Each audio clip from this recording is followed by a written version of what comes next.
माता पार्वती ने भगवान शिव से दो गूढ़ प्रश्न पूछे। एक स्त्री ऐसा कौन सा कार्य है जो अपने पति से पहले करना चाहती है, और ऐसी कौन सी वस्तु है जो वह अपने पति को मरते दम तक नहीं सौंपती। दर्शक मित्रों, यह रहस्यमयी कथा आपको जीवन के गहरे रहस्यों से अवगत कराएगी। इस कहानी से यह स्पष्ट होगा कि एक स्त्री के लिए अपनेपन का अर्थ क्या है और वह क्या है जो वह कभी साझा नहीं करती। प्रिय दर्शकों, सामान्यतः देखा जाए तो विवाह के पश्चात एक स्त्री अपने पति के प्रति पूर्ण समर्पण कर देती है। उसकी प्रत्येक वस्तु पर पति का अधिकार होता है और उसी प्रकार पति की हर चीज पर भी स्त्री का हक होता है। अपनी इच्छा से एक स्त्री अपने पति को प्रसन्न रखने के लिए वह सब कुछ दे देती है जिससे पति को सुख प्राप्त हो। लेकिन ऐसी कौन सी चीज है जो वह अपने जीवन काल में कभी अपने पति को नहीं देती, और वह कौन सा कार्य है जो वह अपने पति से पहले करना चाहती है। मित्रों, यह प्रश्न सुनने में थोड़ा विचित्र जरूर लग सकता है, किंतु यह हमारे धर्म ग्रंथों और परंपराओं से अलग नहीं है। इसलिए इसका उत्तर लगभग सभी को ज्ञात होगा कि वह कौन सी चीज है जो एक पुरुष अपनी पत्नी को जीते जी दे सकता है, परंतु एक स्त्री अपने पति को जीवित रहते कभी नहीं देती। आइए इस कथा के माध्यम से इसका उत्तर जानते हैं। प्राचीन काल की बात है। माता पार्वती और भगवान शिव चौसर का खेल खेल रहे थे। खेल के दौरान उनके बीच हल्की फुल्की बातचीत चल रही थी। माता पार्वती ने सोचा कि इस अवसर पर भोलेनाथ से कुछ ज्ञानवर्धक बातें भी सीखी जाएं। इसी विचार के साथ वे बीच बीच में भगवान शिव से प्रश्न पूछती रहीं, जिनका उत्तर महादेव अत्यंत सुंदर और सरल ढंग से देते थे। प्रश्न पूछते पाछते माता पार्वती ने एक अत्यंत रहस्यमय प्रश्न उठाया। उन्होंने कहा, हे देवों के देव, कृपया मुझे यह बताएं कि एक स्त्री और पुरुष का संबंध प्रेम, विश्वास, त्याग और समर्पण के आधार पर टिका होता है। यदि इनमें से किसी एक का भी अभाव हो जाए तो रिश्ते की नींव कमजोर पड़ने लगती है। कई बार तो इनके अभाव में रिश्ता पूरी तरह टूट भी जाता है। कहा जाता है कि इस पवित्र बंधन में कपट के लिए कोई स्थान नहीं होता। यदि स्त्री और पुरुष के बीच छल कपट आ जाए तो रिश्ता टूटने के कगार पर पहुंच जाता है। जहां प्रेम और विश्वास होता है वहां वैवाहिक जीवन सुखमय और समृद्ध होता है, किंतु जहां झूठ और कपट का जरा सा भी अंश प्रवेश कर जाए वहां गृहस्थ जीवन कलह और अशांति से भर जाता है। वहां पति पत्नी के रिश्ते में कोई दृढ़ता नहीं रहती।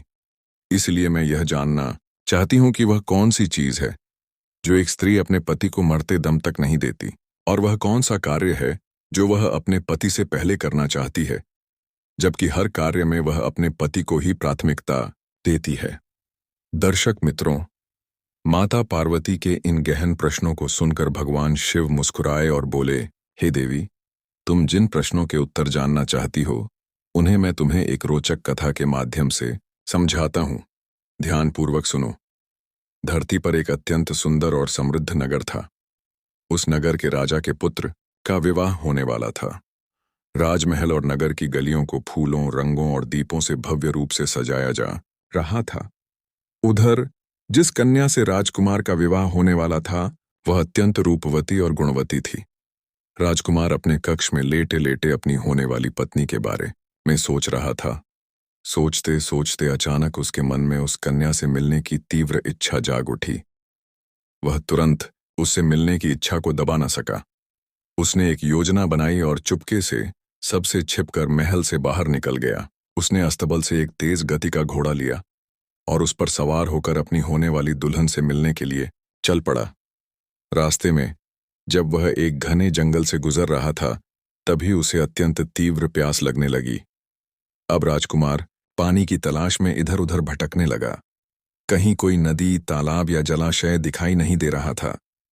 यदि कहीं कोई जलाशय मिलता भी तो उसमें पानी नहीं होता था। प्यास से व्याकुल होकर राजकुमार एक छोटी सी झोपड़ी के पास पहुंचा। वहां पास ही में एक कुआं दिखाई दिया। कुएं को देखकर उसके मन में आशा जगी कि शायद इस कुएं में पानी हो। उसने कुएं में झांक कर देखा और सचमुच कुआं जल से भरा हुआ था। पानी को देखकर उसकी प्यास और भी प्रबल हो उठी। उसने तुरंत रस्सी और बाल्टी की सहायता से कुएं से जल निकाला और जी भरकर पानी पीने लगा।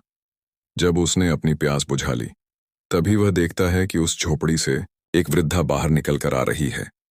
वह वृद्धा राजकुमार को देखकर बोली, हे मुसाफिर, कहीं तुमने इस कुएं का जल तो नहीं पी लिया?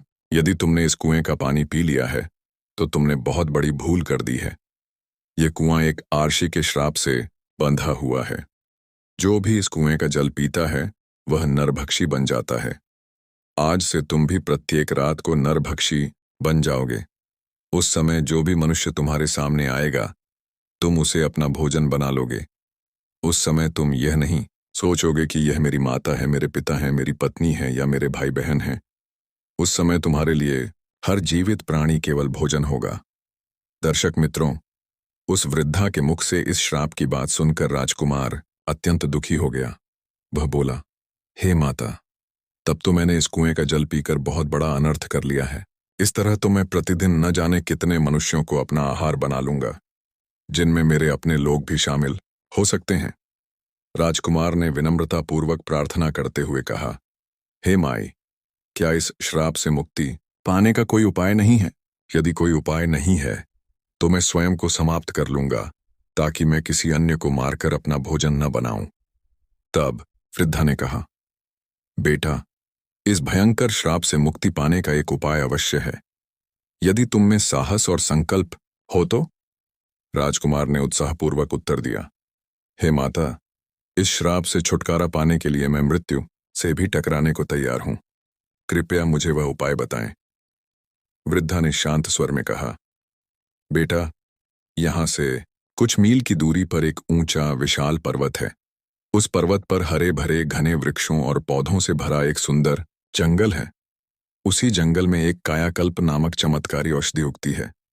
यदि तुम उस औषधि का रस निकालकर पी लोगे तो इस भयावह श्राप से मुक्त हो सकते हो। किंतु एक बात का विशेष ध्यान रखना, रात होने पर तुम किसी एकांत निर्जन स्थान पर जाकर छिप जाना। यदि तुम किसी मानव बस्ती के निकट रहे तो न जाने कितने निर्दोष लोग तुम्हारे भोजन बन जाएंगे। दर्शक मित्रों, राजकुमार ने दृढ़ता से कहा, ठीक है, मैं इस बात का पूर्ण ध्यान रखूंगा। इतना कहकर वह उस कायाकल्प औषधि की खोज में चल पड़ा। इधर माता पार्वती और भगवान शिव इस दृश्य को स्वर्गलोक से देख रहे थे। माता पार्वती ने उत्सुकता से कहा, हे प्रभु, मुझे समझ नहीं आ रहा कि आप मेरे प्रश्नों का उत्तर इस कथा के माध्यम से किस प्रकार देना चाहते हैं। भगवान शिव ने मुस्कुराते हुए कहा, हे देवी, धैर्य रखो। तुम्हारे दोनों प्रश्नों के उत्तर इसी कहानी में छिपे हैं। तुम इसे ध्यानपूर्वक सुनती रहो। दर्शक बंधुओं, उधर राजकुमार चिंतित और व्याकुल मन से उस पर्वत की ओर बढ़ रहा था। वह औषधीय पर्वत उसके नगर से काफी दूर था। इधर सूर्यास्त हो चुका था और अंधेरा गहराने लगा था। राजकुमार ने सोचा, अब मैं सुबह सूर्योदय के बाद ही शेष यात्रा पूरी करूंगा। पहले किसी सुनसान सुरक्षित स्थान पर रात बितानी होगी। यदि मैं नरभक्षी बन गया तो मेरे कारण कई निर्दोष लोगों की जान खतरे में पड़ सकती है। मित्रों, राजकुमार ने राजकुमारी से मिलने का विचार पूरी तरह त्याग दिया था, क्योंकि वह जानता था कि इस स्थिति में उससे मिलना उचित नहीं होगा। उसने गांवों और नगरों से बचते हुए एक घने जंगल की ओर प्रस्थान किया, जहां कोई मानव आता जाता न था। उसने स्वयं को एक पर्वत की गहरी अंधेरी गुफा में बंद कर लिया। रात गहराने लगी थी और राजकुमार का नरभक्षी रूप में परिवर्तन होने वाला था। दर्शक बंधुओं, जिस गुफा में उसने शरण ली थी वहां एक खूंखार भयानक भेड़िया निवास करता था। वह भेड़िया आए दिन लोगों और पशुओं का शिकार करता था, जिसके कारण आसपास के लोगों में उसके नाम का आतंक फैला हुआ था। जब राजकुमार गुफा में प्रवेश किया तो उसे वह भयंकर भेड़िया बैठा दिखाई दिया। भेड़िए ने राजकुमार को देखा और मन ही मन प्रसन्न हुआ। सोचने लगा, आज तो भोजन स्वयं मेरे पास चला आया। वह गुर्राता हुआ राजकुमार की ओर झपटा, उसे अपना शिकार बनाने के लिए। लेकिन तभी राजकुमार पर उस श्राप का प्रभाव शुरू हुआ।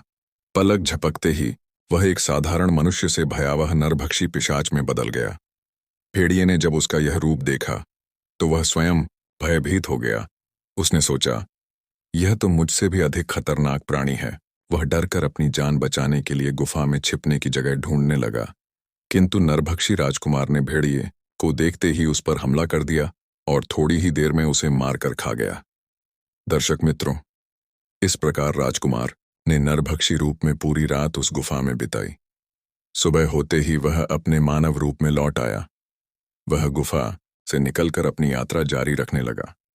तभी कुछ ग्रामीणों ने उसे देखा और आश्चर्यचकित होकर बोले, यह युवक उस दिशा से आ रहा है जहां वह खूंखार भेड़िया रहता है।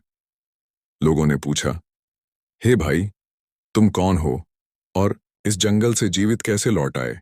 वहां तो एक क्रूर भेड़िया रहता है जो सभी को मार डालता है। तुम कैसे बच गए? राजकुमार ने शांतिपूर्वक उत्तर दिया, भाइयों, मुझे किसी का भय नहीं। जिस भेड़िए की तुम बात कर रहे हो वह गुफा के द्वार पर मरा पड़ा है। मैंने उसे मार डाला। ग्रामीणों को उसकी बात पर विश्वास नहीं हुआ। वे स्वयं गुफा की ओर गए और देखा कि वास्तव में वह भयंकर भेड़िया मृत पड़ा था। यह देखकर लोगों के मन से भेड़िए का भय समाप्त हो गया।